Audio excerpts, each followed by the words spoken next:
Hello dear student, स्वागत है आप सभी का शुभम क्लासेस के इस नए वीडियो में। मैं संजीव सर। स्टूडेंट, आज के इस वीडियो में हम इलेक्ट्रिक डायपोल के कारण वैद्युत क्षेत्र की तीव्रता कैलकुलेट करने वाले हैं। इलेक्ट्रिक डायपोल जो कि फिजिक्स के पहले चैप्टर का काफ़ी मेन टॉपिक है और ये जो है आपके बोर्ड एग्जाम में बहुत ज़्यादा पूछा जाता है। ठीक है, अच्छी और निरक्षीय स्थिति में वैद्युत द्विध्रुव के कारण वैद्युत क्षेत्र की तीव्रता है, यहाँ से आपका असली डेरिवेशन जो है फिजिक्स का स्टार्ट होता है।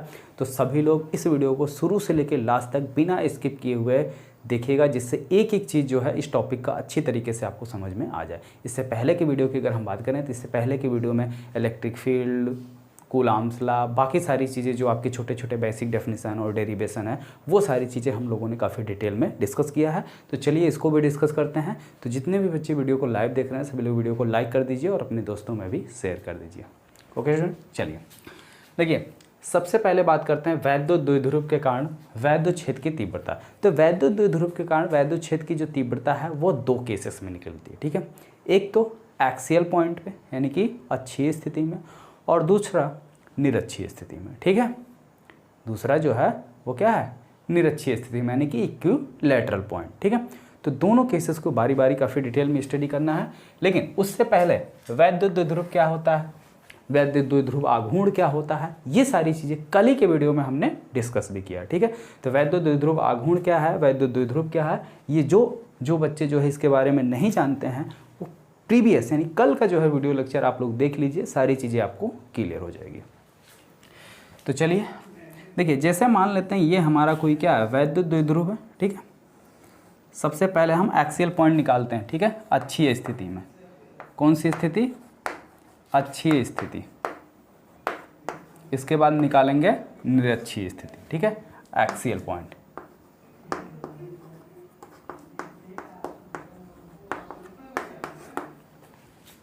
जैसे ये मान लेते हैं ये कोई वैद्युत द्विध्रुव ए बी है, इसके बीच की जो टोटल दूरी है वो कितनी है, 2l है। कितनी है, 2l है। ठीक है, यहाँ पे चार्ज हमारा प्लस क्यू है और यहाँ पे मान लेते हैं चार्ज हमारा क्या है, माइनस क्यू है। इसके सेंटर, द्विध्रुव के सेंटर O से, ये द्विध्रुव का सेंटर है O, यहाँ से r डिस्टेंस पर, यहाँ पर, ठीक है, यहाँ से r डिस्टेंस पर कोई पॉइंट P है, जहाँ पे हमें क्या करना है, इलेक्ट्रिक फील्ड इंटेंसिटी यानी कि वैद्युत क्षेत्र की तीव्रता ज्ञात करनी है। ठीक है, यहाँ से इसकी डिस्टेंस कितनी दी हुई है स्टूडेंट, r दी हुई है। ठीक है, बात यहाँ तक समझ में आई। देखिए ये इसका सेंटर पॉइंट है, तो जब ये इसका सेंटर पॉइंट है तो ये इस द्विध्रुव को क्या करेगा, ये सेंटर पॉइंट वो दो बराबर भागों में डिवाइड करेगा। करेगा कि नहीं करेगा, करेगा ना। तो यानी इधर की डिस्टेंस हम मान लेते हैं कितनी हो जाएगी, l, यहाँ से यहाँ तक की, और बाकी बची हुई डिस्टेंस यहाँ से यहाँ तक की भी l हो जाएगी। अब यहाँ तक क्लियर है, कोई डाउट नहीं ना। अब आगे देखो, अभी कल का लेक्चर थोड़ा सा रिवाइंड करो। अगर हमें वैद्युत क्षेत्र की तीव्रता निकालनी होती है तो हमें वैद्युत क्षेत्र की तीव्रता निकालने के लिए जिस पॉइंट पे निकालनी होती है उस पॉइंट की जो डिस्टेंस होती है, जो दूरी होती है, गिवन चार्ज से मेजर की जाती है। ठीक है, अब यहाँ पे हमारे दो चार्ज हैं। ठीक है, एक तो प्लस क्यू है और दूसरा जो है आपका माइनस क्यू है।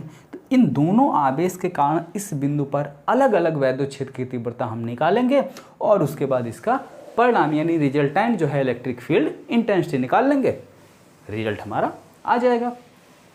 लेकिन सवाल ये है कि जिस पॉइंट से, यानी हमें तो डिस्टेंस कहाँ से पता है, सेंटर से पता है, लेकिन हमें निकालना यहाँ से, तो डिस्टेंस हमें यहाँ से निकालनी पड़ेगी, यहाँ से मेजर करनी पड़ेगी।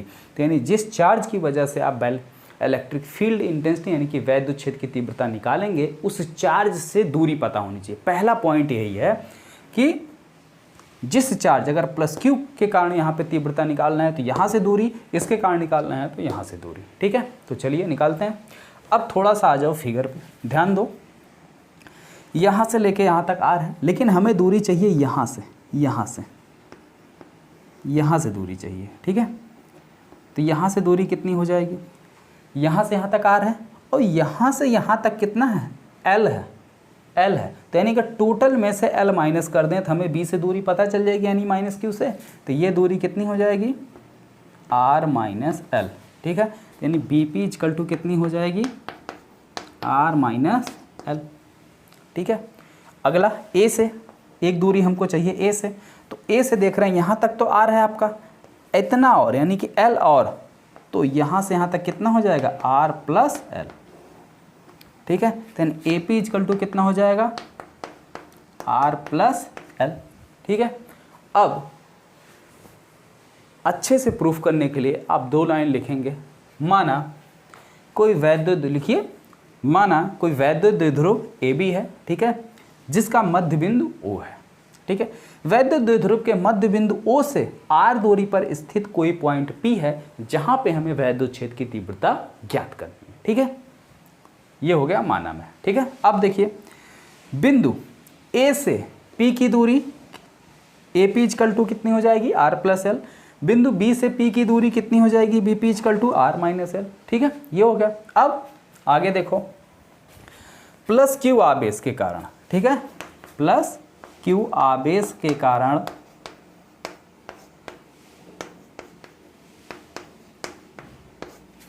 बिंदु पी पर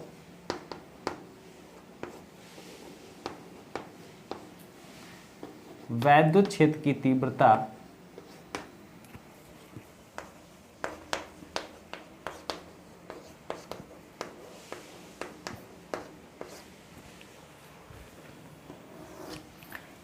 ई, बिंदु ए पे कहाँ से निकालना है प्लस क्यू आवेश कारण, तो प्लस क्यू आवेश कहाँ पर है ए पर। मान लेते हैं वैद्युत क्षेत्र की तीव्रता कितनी है E1 है, तो E1 equal to 1/4 pi epsilon not Q बटे आर स्क्वायर। आर का मतलब कहाँ से दूरी ली जाएगी प्लस क्यू आवेश से, और प्लस क्यू आवेश से दूरी कितनी है आर प्लस एल का whole square, R plus L का होल स्क्वायर। ये हो गया समीकरण नंबर 1। और साथ ही साथ यहाँ पे हमें क्या करनी होगी दिशा भी बतानी होगी। तो ये प्लस चार्ज है, तो प्लस चार्ज के कारण जो वैद्युत क्षेत्र की तीव्रता की दिशा होती है, अभी कल के वीडियो में वैद्युत क्षेत्र रेखाओं के बारे में मैंने बात किया था, अगर प्लस चार्ज है तो प्लस चार्ज की वजह से प्लस चार्ज से निकलकर अनंत की ओर जाती है, यानी जिस डायरेक्शन में इसकी वैद्युत क्षेत्र रेखाएं जाती हैं उसी डायरेक्शन में इसका वैद्युत क्षेत्र की दिशा होती है, ठीक है। तो प्लस के कारण प्लस से निकल के अनंत की ओर जाती हैं, तो दिशा क्या हो जाएगी ए से पी की ओर, ठीक है। तो दिशा हो जाएगी ए से पी की ओर, ठीक है। बात समझ में आ गई। अगला देखिए माइनस क्यू आवेश के कारण, माइनस क्यू आवेश के कारण बिंदु P पर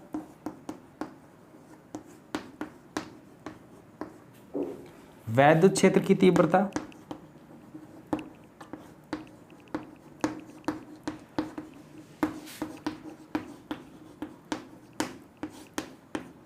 E2, तो E2 इजकल टू कितना हो जाएगा 1/4 pi epsilon not Q upon minus Q आवेश से इसकी दूरी, तो माइनस क्यू आवेश से इसकी दूरी कितनी आर माइनस एल, यानी कि बीपी, बीपी कितना लिखा हुआ आर माइनस एल, तो यहाँ पे आप लिखिए आर माइनस एल का होल स्क्वायर।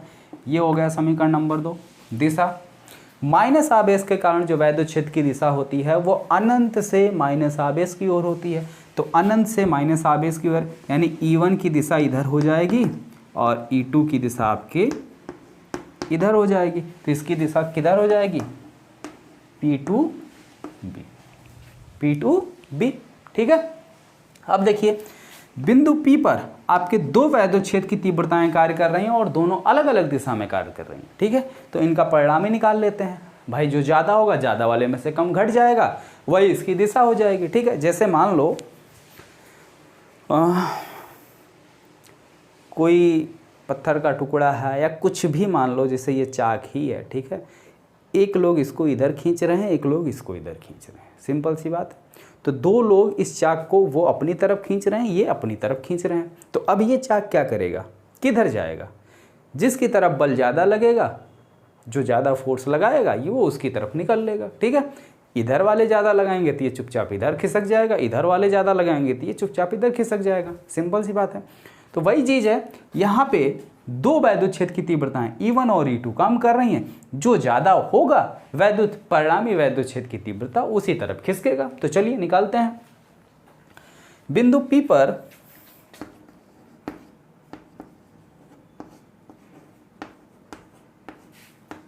परिणामी वैद्युत क्षेत्र, परिणामी वैद्युत क्षेत्र की तीव्रता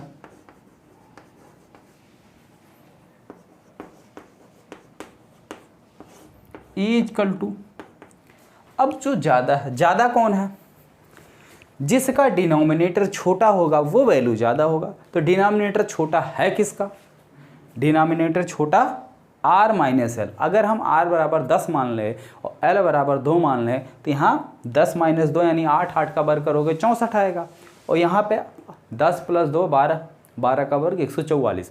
तो यहाँ 64, यहाँ 144। तो कौन छोटा हुआ? 64 ना। तो ये वैल्यू बड़ी हो गई, जिसका हर छोटा होगा वो मान बड़ा होगा। तो यानी E2 में से E1 घट जाएगा।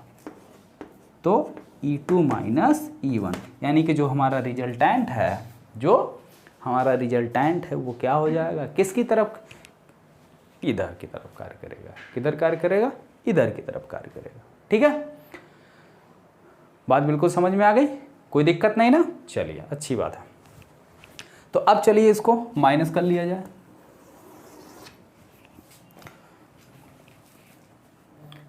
E इक्वल टू E2 का मान कितना हुआ है? यहाँ पे देखिए 1/4 pi epsilon not Q upon R minus L का होल स्क्वायर, और माइनस E2 का मान है 1/4 पाई एप्सिलॉन नॉट Q बटे R प्लस L का होल स्क्वायर। ठीक, अब इसमें कुछ कॉमन है। क्या कॉमन है? Q upon 4 pi epsilon not दोनों में है, ये कॉमन ले लो। ठीक है, ये देखिए, ये चीज़ यहाँ पे भी है और यही चीज़ यहाँ पे भी है, इसको कॉमन ले लो। तो इसको अगर हम कॉमन ले लें, Q upon 4 pi epsilon not, तो यहाँ पर बचेगा 1/R माइनस L का होल स्क्वायर। ठीक है, माइनस यहाँ पर बचेगा 1/R प्लस L का होल स्क्वायर। ठीक, यहाँ तक बात अच्छे से समझ में आ गई? कोई दिक्कत नहीं ना किसी को? चलो आगे देखो। Q upon 4 pi epsilon not, LCM ले लो, इसका इसमें गुणा, इसका इसमें गुणा और इन दोनों का इसमें तिरछा गुणा कर दो।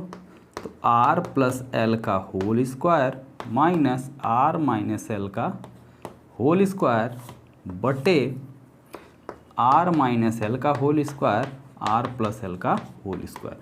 अब होल स्क्वायर ओपन करने के लिए थोड़ा स्पेस चाहिए होगा, तो हम क्या करते हैं, यहाँ तक अगर आप लोगों को नोट करना हो या अभी तक नोट नहीं किया हो तो नोट कर लो, हम इसको इरेज करने वाले हैं। ठीक है, नोट हो गया या स्क्रीनशॉट ले लो? ठीक है, चलिए स्क्रीनशॉट हो गया। अब चलिए इसको मिटाते हैं।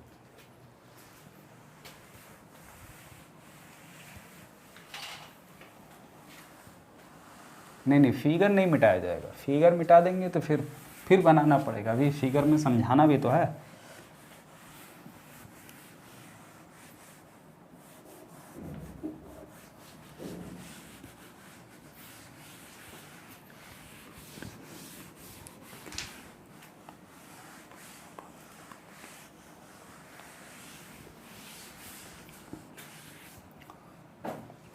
अब देखिए, आ जाइए इधर, इतने में हो जाएगा सॉल्व। तो E equal to Q upon 4 pi epsilon not, इसको ओपन कर दो, A प्लस बी का होल स्क्वायर, तो क्या हो जाएगा R square plus L square plus 2RL। ठीक, माइनस इसको ओपन कर दो, ये हो जाएगा R square plus L square minus 2RL। ठीक, बटे नीचे देखो, इन दोनों को हम कुछ इस तरीके से लिख सकते हैं कि नहीं लिख सकते हैं? R minus L, R plus L combine whole square. ठीक है, दोनों होल स्क्वायर है तो इस तरीके से लिखा जा सकता है ना। अरे भाई, जैसे देखिए A स्क्वायर B स्क्वायर है तो इसको हम लिख सकते हैं ना AB का होल स्क्वायर, लिख सकते हैं ना। तो उसी तरीके से इसको लिखा गया है।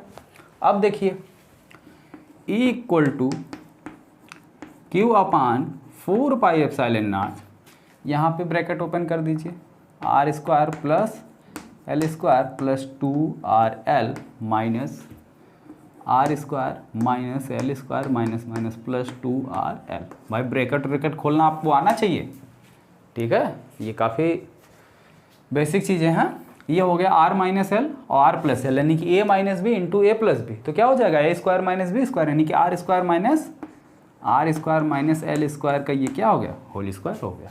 ठीक है, अब देखो कुछ चीज़ें कट रही हैं, आर स्क्वायर से R square cancel, L square से एल स्क्वायर कैंसिल, ठीक है, बचा क्या 2RL प्लस 2RL, तो 2RL प्लस 2RL मिलकर कितने हो गए 4RL। अरे ये ग्लूकोज वाला RL नहीं है, ठीक है, हाँ नहीं तो समझ लो ये ग्लूकोज वाला RL है, जो पानी की बोतलें गर्मियों में लोगों को चढ़ती हैं, वो ये RL नहीं है। तो 4RL upon R square minus L square का होल स्क्वायर। अब जरा एक नज़र फिगर पे डाल लो, आर यहाँ से लेके यहाँ तक है और यल इतना सा है, तो आर की अपेक्षा यल क्या है, काफ़ी छोटा है, तो R is greater than L. ठीक है, तो ये क्या इम्प्लाइज करेगा, यहाँ पे तो स्क्वायर लगा हुआ था, अगर आर स्क्वायर करेंगे तो ये और ज़्यादा बड़ा हो जाएगा, किससे, एल स्क्वायर से। ठीक, जैसे आर बराबर हमने कहा अगर हम ले लेते हैं 10, एल बराबर ले लेते हैं 2, तो इसका स्क्वायर करोगे क्या हो जाएगा 100, इसका स्क्वायर करोगे कितना हो जाएगा 4। अब 100 की अपेक्षा 4 बहुत छोटा है, ठीक है, ये तो मोटी मोटी वैल्यू, लेकिन जो द्विध्रुव के बीच की दूरी होती है वो 10 की घात माइनस 10 मीटर के अप्रॉक्सीमेट की होती है, ठीक है, एंगस्ट्रॉम के लगभग होती है, तो यानी ये दशमलव में ली जाती है। अगर इसको आप दशमलव में लोगे तो और छोटा हो जाएगा, एकदम ना के बराबर, ठीक है, दशमलव वाली संख्याओं का अगर स्क्वायर करते जाओ तो वो और छोटा होता जाएगा, तो ना के बराबर। तो हम क्या करेंगे, एल स्क्वायर को क्या करेंगे, नगण्य मान लेते हैं, 0 के बराबर मान लेते हैं, ठीक है। अतः एल स्क्वायर को नगण्य मानने पर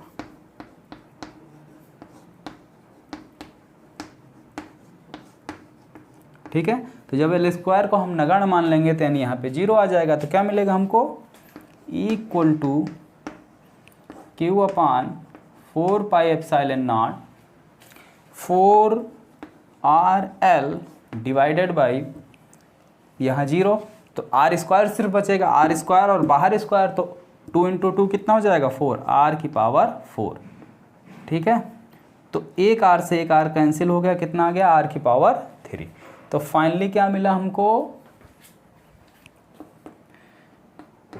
Q upon 4 pi epsilon not 4L upon R cube. ठीक है, अब इसमें थोड़ा सा शिफ्टिंग खेला जाए, ठीक है, तो कुछ और निकल के आएगा, ये भी यहाँ तक फिगर कर लिए तो सही है। अब आगे देखो, लेकिन हमें एग्ज़ाम में इसको सही से प्रूफ करना है, जो इसकी वैल्यू होती है एग्जैक्ट। अब फिगर का कोई काम नहीं है। अब कल के लेक्चर पे थोड़ा सा नज़र डालो, वैद्युत द्विध्रुव आघूर्ण P बराबर क्या होता है, वैद्युत द्विध्रुव आघूर्ण P बराबर होता है 2QL, 2QL होता है क्या, ये वैद्युत द्विध्रुव आघूर्ण P।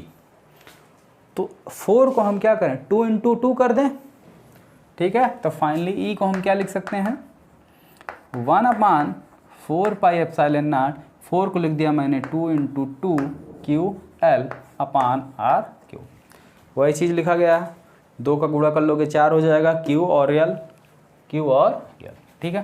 तो अब इसकी जगह पे हम क्या लिख सकते हैं, बोलो बच्चों, P लिख सकते हैं ना, चलो लिख लिया गया P। तो E equal to 1 upon 4 pi epsilon not 2P upon R cube, ठीक है, दिस इज द आंसर। ये है क्या, अच्छी स्थिति में, ठीक है, वैद्युत क्षेत्र की तीव्रता।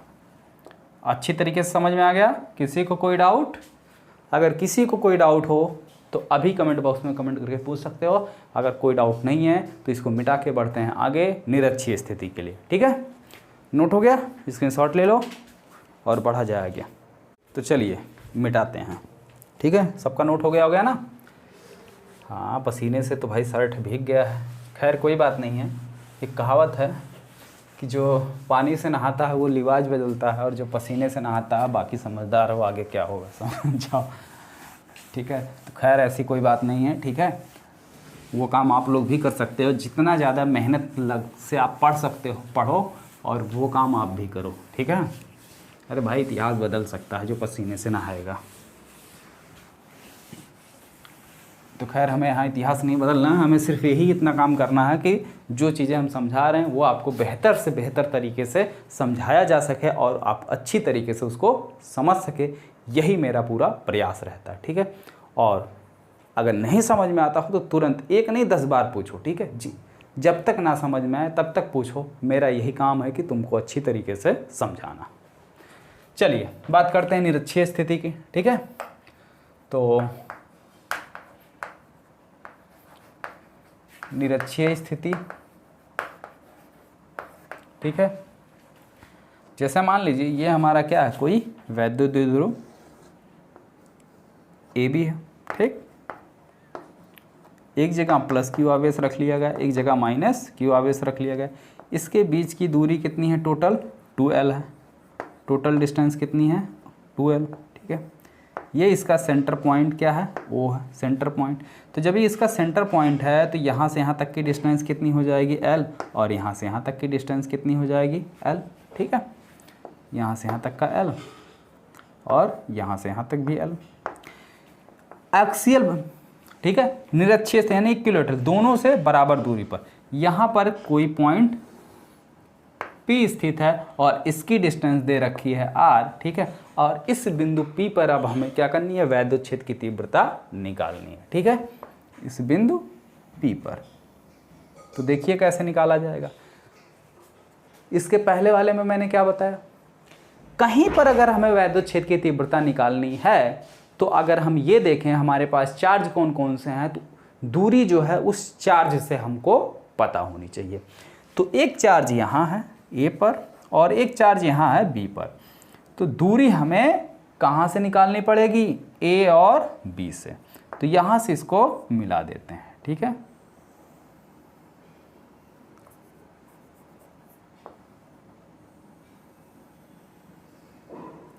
ठीक है, यहाँ से इसको मिला दिया गया। अब देखिए भाई, ये कोण 90 अंश का बन रहा है, यहाँ भी कोण 90 अंश का बन रहा है। ठीक है, तो त्रिभुज ओ ए पी कौन सा सम त्रिभुज दिख रहा है? समकोण त्रिभुज। कैसा त्रिभुज है? समकोण त्रिभुज है। अब जब समकोण त्रिभुज है तो इसमें पाइथागोरस प्रमेय लगा दो। ये हो गया आपका कर्ण, 90 अंश की भुजा के सामने कर्ण। ठीक है, और ये आपका आधार, ये आपका लंब। तो कर्ण का वर्ग यानी AP स्क्वायर बराबर AO square plus OP square. AO का मान कितना है? L square. OP का मान कितना है?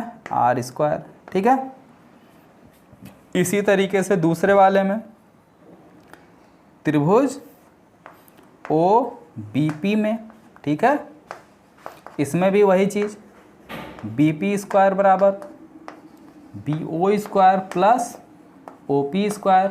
और BO का मान कितना है? L, OP का मान कितना है? R। ठीक है, तो अब दूरी मिल गई।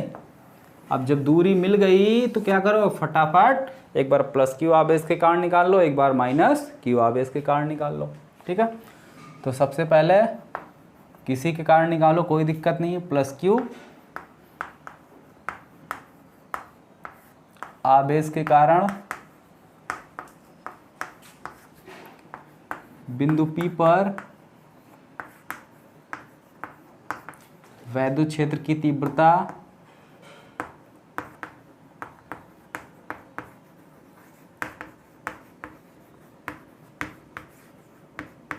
E1 बराबर कितना हो जाएगा? 1/4 4 पाई एप्सिलॉन नॉट क्यू बटे दूरी ए से पी, ए पी का स्क्वायर, और ए पी का स्क्वायर है कितना 1/4 pi epsilon not Q upon R square plus L square. ये हो गया आपका समीकरण नंबर 1। और दिशा क्या हो जाएगी, ये प्लस आवेश है तो प्लस आवेश के कारण जो दिशा होगी वो इस डायरेक्शन में होगी, यानी E1 की दिशा ये होगी। ठीक है, ठीक। अब आगे आ जाओ, माइनस क्यू आवेश के कारण डायरेक्ट लिख दे रहा हूं मैं, माइनस क्यू के कारण E2 is equal to 1/4 pi epsilon not Q upon दूरी BP का होल स्क्वायर, तो BP का स्क्वायर यानी 1/4 pi epsilon not Q upon R square plus L square.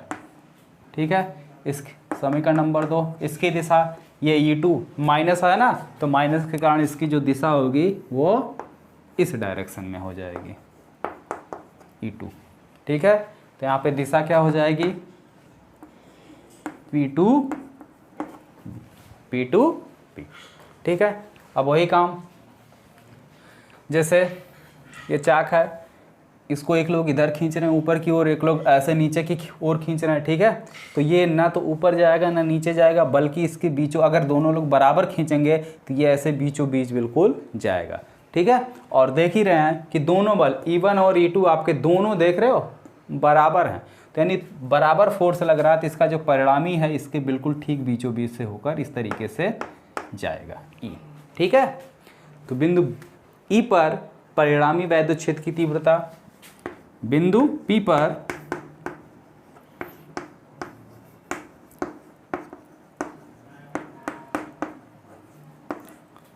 परिणामी वैद्युत क्षेत्र की तीव्रता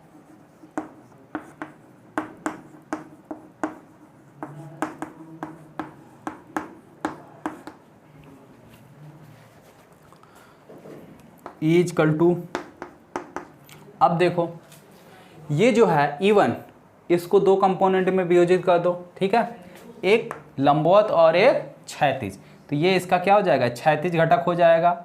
ये कोण कितना बनेगा, यहाँ पे जितना कोण बनेगा वही कोण यहाँ पर बनेगा थीटा। ठीक है, और यहाँ पे भी थीटा ही कोण होगा। तो अब देखो E1 को अगर हम वियोजित करें तो ये क्या हो जाएगा E1 cos थीटा, एक इधर आएगा और एक इधर ऊपर जाएगा ऐसे। ठीक है, ये आपका हो जाएगा E1 sin थीटा। ठीक, E2 को अगर आप वियोजित करो तो E2 ये क्षैतिज वाला हो जाएगा, तो ये हो जाएगा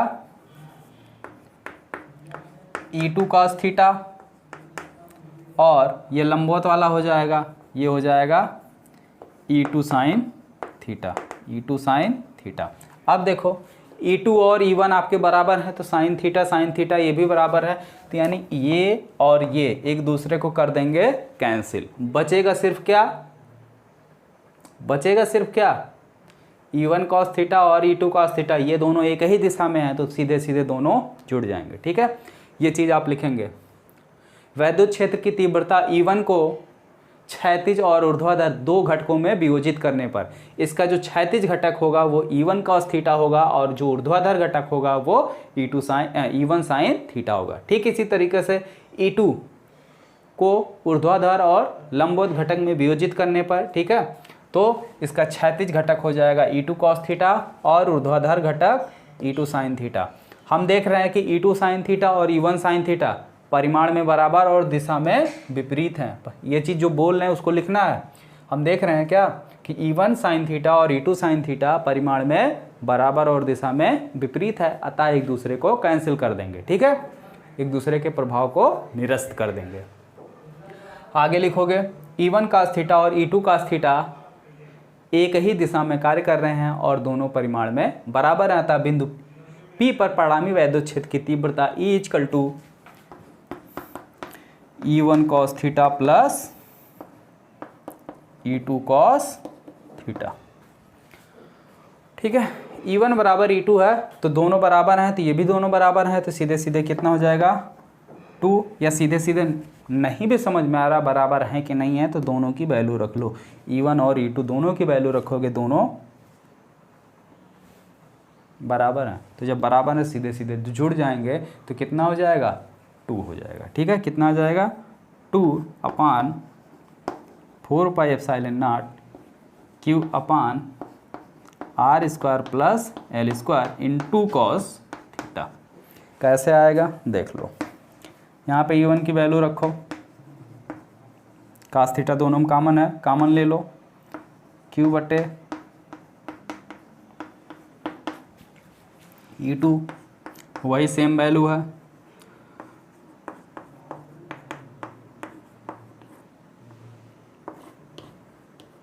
कॉस थीटा।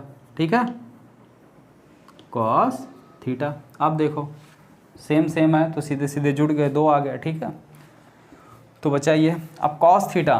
कॉस थीटा बराबर क्या होता है, आधार बटे कर्ण। आधार आपका कितना L, कर्ण कितना है AP, तो AP² अगर इतना है तो यहाँ से इम्प्लाइज करो AP बराबर कितना हो जाएगा, √r² प्लस L²। होगा कि नहीं होगा, देखो AP² बराबर इतना है तो AP बराबर √। ठीक है, तो cos थीटा बराबर क्या हो जाएगा, आधार बटे कर्ण। तो वही लाइन चीज़ यहाँ पे लिख लो, 2/4πε0, या यहाँ पे 1 रखो और 2 को इसके साथ में शिफ्ट कर दो, 2Q बटे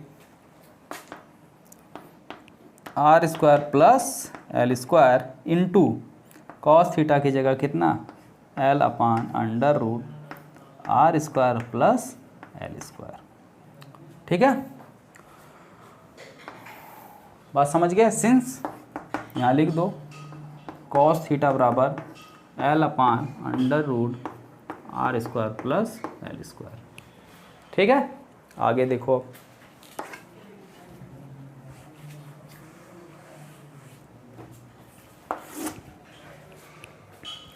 E=,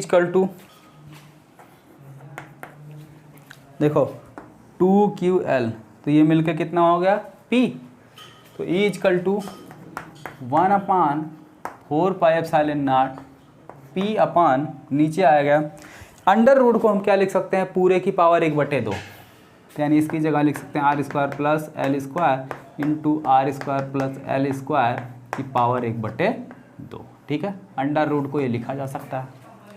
अब आगे देखो, यहाँ पावर 1 यहाँ पावर 1/2, तो कितना हो गया total, E = 1/4πε0 P/r² plus L² की पावर 3/2।